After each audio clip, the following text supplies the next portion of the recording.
Anne Boleyn loved her king more than life itself, but love was never enough for Henry VIII. When she couldn't give him a son, he turned her devotion into death, hiding his guilt behind lies of treason, witchcraft, and even adultery with her own brother. Yet even through all the lies, Anne never turned her back on her king. This is the haunting story of England's most doomed queen, betrayed by power, erased by fear, and remembered forever. Her story is often told as a love affair gone wrong, the tale of a queen who lost the king's favor. But the truth was darker. Anne Boleyn's execution was not an accident of passion.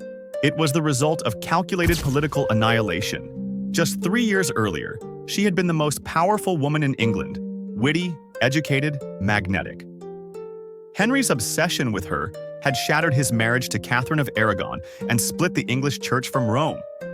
He had defied the Pope, rewritten divine law, and torn his country apart, all to have her. And yet, within a few short years, he turned on her with the same ferocity that once fueled his devotion. By the spring of 1536, Anne had failed to deliver the one thing Henry demanded above all else, a living son. The loss of 2 pregnancies and the birth of a daughter, Elizabeth, had shaken Henry's pride to the core. He began to see Anne not as a partner, but as a problem. His once burning love turned to cold resentment. Chief among them was Thomas Cromwell, Henry's ambitious minister, who understood that removing Anne would strengthen his own control. Together, king and servant began to build a case that would destroy her completely. The charges were monstrous: adultery with 5 men, including her own brother, conspiracy to kill the king, even witchcraft. Each accusation more absurd than the last. Yet in a court ruled by fear, no one dared to question them. Henry's word was law, and Cromwell's machinery of deceit made sure every detail supported the verdict already decided. Anne's arrest was swift. She was taken from her chambers and escorted to the Tower by boat, the same route she had traveled 3 years earlier for her coronation. But this time, there were no cheering crowds, no music, no triumph, only silence. The water lapped against the stone as she stepped ashore. Her fate sealed. She spent 17 days imprisoned within the tower's cold walls.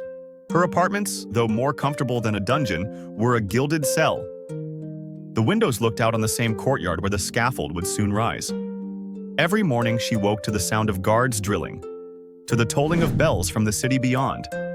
Every night, the whispers of servants reached her, rumors that her friends had been arrested, that her brother had confessed, that her husband already planned to remarry.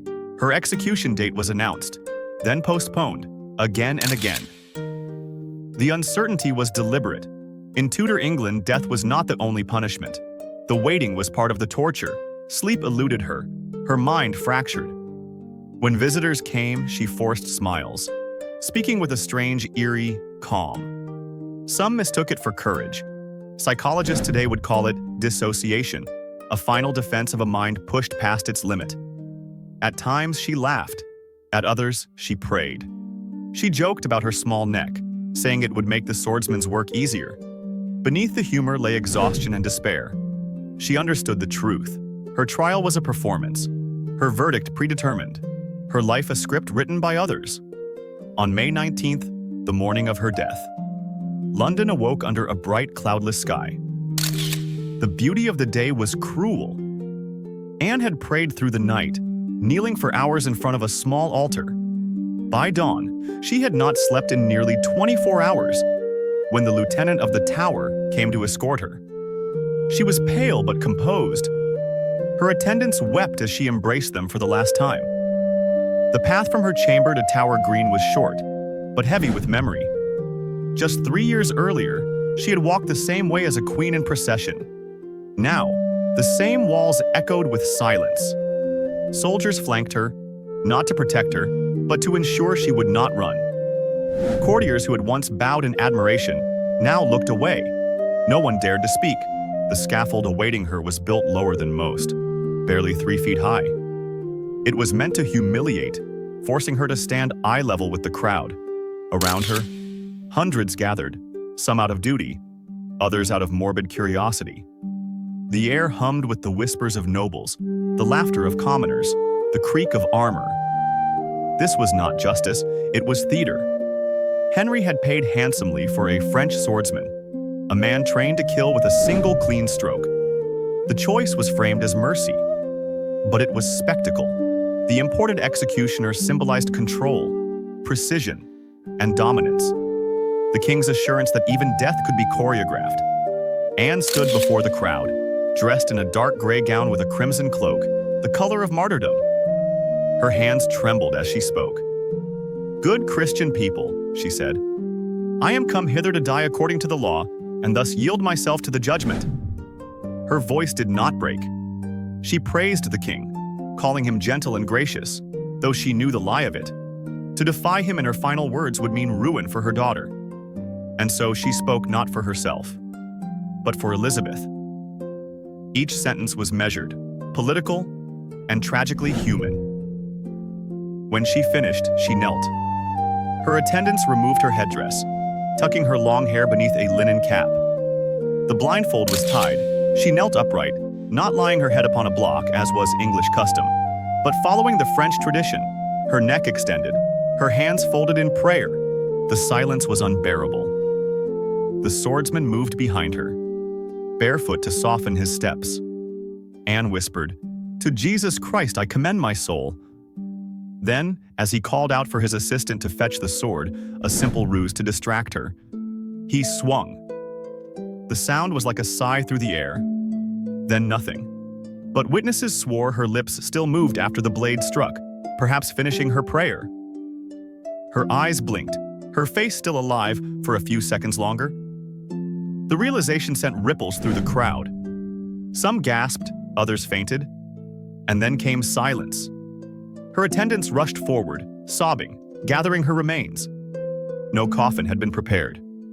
They found an old arrow chest and placed her head and body inside. The Queen of England, once crowned in splendor, was buried hastily beneath the chapel floor, her grave unmarked, her name unspoken. But Henry's vengeance did not end with her death. He ordered her portraits destroyed, her emblems removed from the palaces they had once adorned. Her initials, intertwined with his on the ceilings of Whitehall, were carved out. Her name became dangerous to utter. Courtiers learned quickly to pretend she had never existed. Within 24 hours, Henry was engaged to Jane Seymour. Within 2 weeks, he was married. The speed of it shocked even his closest advisors. While Anne's blood was still damp on the scaffold, her replacement was being fitted for a crown. The 5 men accused alongside Anne, including her own brother, George Boleyn, had been executed just days earlier. Their deaths were meant to validate hers. Each man had been convicted on fabricated evidence, condemned to protect the king's pride. Their silence sealed her fate. They had prepared her body, wiped away her blood, and buried her without ceremony. Some were said to wake screaming in the night for years afterward. The tower became a place of whispers, where servants crossed themselves at the sound of her name. And in the midst of it all was a child, Elizabeth, not yet 3 years old, stripped of her royal status, declared illegitimate, and abandoned in a neglected household. Records show she was denied proper clothing, her servants dismissed, her care reduced to the barest minimum. The punishment extended beyond the grave, ensuring that Anne's disgrace would stain her daughter's life. But even as Henry tried to erase her, he could not erase what she represented. Anne's downfall was more than personal. It was a demonstration of power. It showed England that the king could rewrite truth itself. Cromwell's propaganda machine went to work immediately, circulating accounts that painted Anne as corrupt, seductive, and treacherous. Official records called her execution merciful. Poems praised the king's wisdom in sparing her suffering. The truth, that she had been murdered to make way for another, was buried as carefully as her body. The spectacle served its purpose. Fear spread like wildfire. No one dared question the king again. Ministers and nobles learned the price of defiance. Henry's court became a theater of survival. Every smile hiding suspicion. Every word measured. She had been isolated, interrogated, and manipulated until she doubted her own sanity.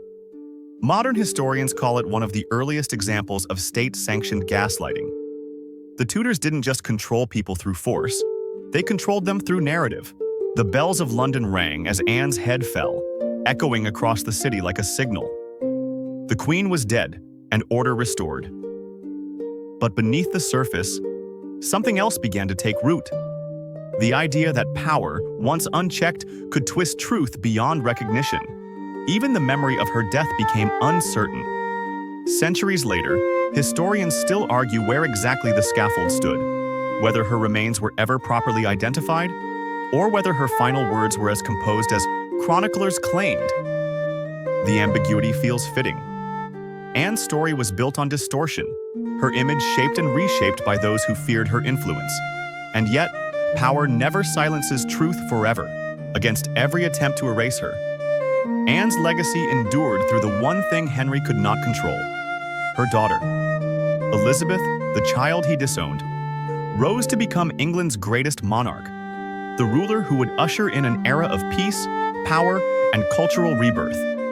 The very bloodline Henry sought to deny became the foundation of his nation's golden age. There is irony in that. The queen Henry destroyed became immortal through the daughter he tried to erase. Anne's life ended in silence, but her legacy spoke louder than any sword. Her death exposed the cruelty of absolute authority and the fragility of truth under power. 5 centuries later, her story still unsettles us. The morning Anne Boleyn died, the crowd believed they were watching justice. Henry believed he had ended her story forever. Instead, he created a legend that would outlive him by centuries.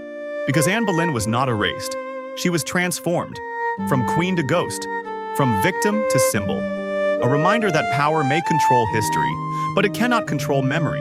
The truth buried beneath fear and propaganda has a way of resurfacing, even centuries later, even after the sword has fallen.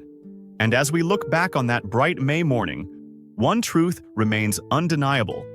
When power becomes absolute, truth becomes its first casualty. Yet in that silence, in those 30 final seconds of awareness after the blade struck, Anne Boleyn's story refused to die. Her body was destroyed, her name was defaced, but her legacy, her spirit, lived on through the queen who would one day rule in her image, proving that even the most ruthless king cannot erase history forever.